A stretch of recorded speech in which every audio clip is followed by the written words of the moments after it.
when you look at someone as the holistic physician would look at a patient in the wellness medicine or anti-aging concept, what are the first kinds of things that you look for when you encounter them in an office? Well, from a restorative and anti-aging practice, there's two areas of focus.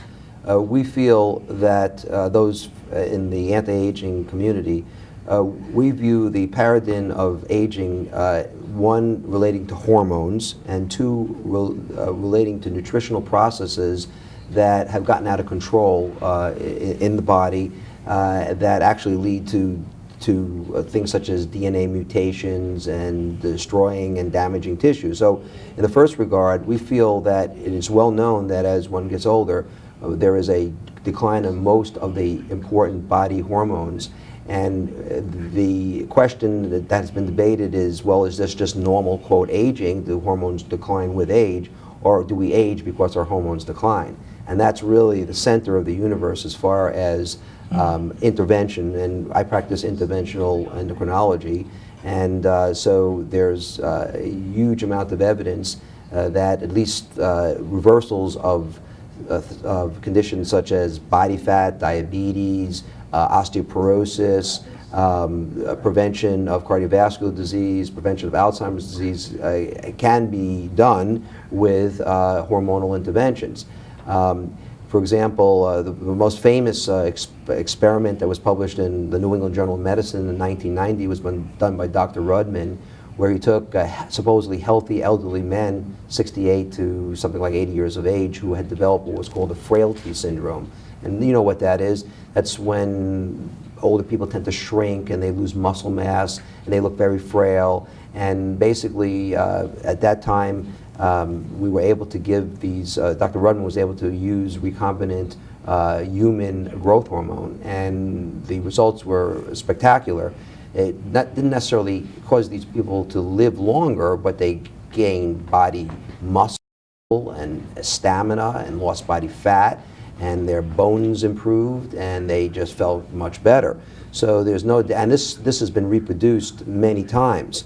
The problem, of course, is that, well, first of all, is there a downside to doing this, and what does it mean?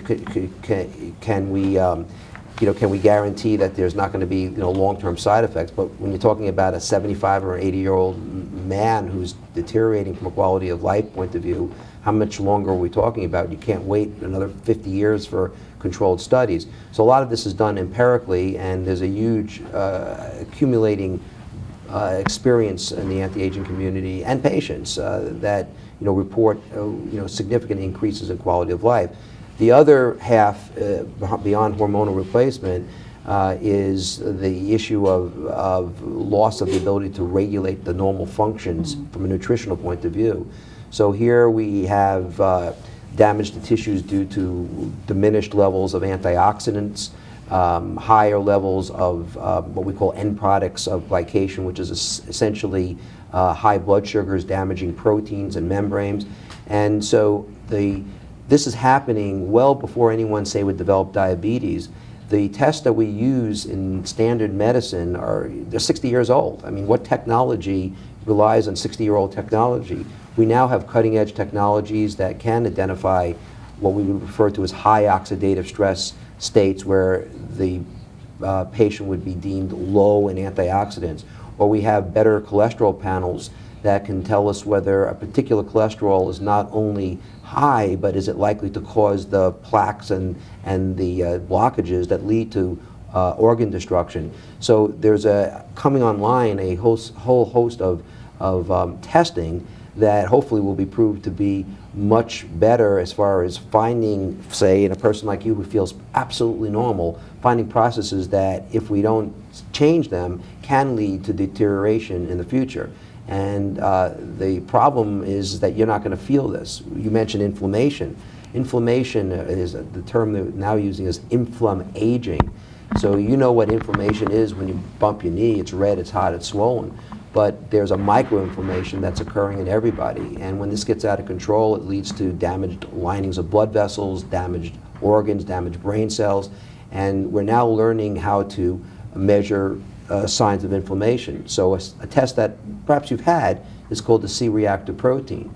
There's many other biomarkers, or they refer to them as emerging biomarkers of cardiovascular disease and chronic disease risk.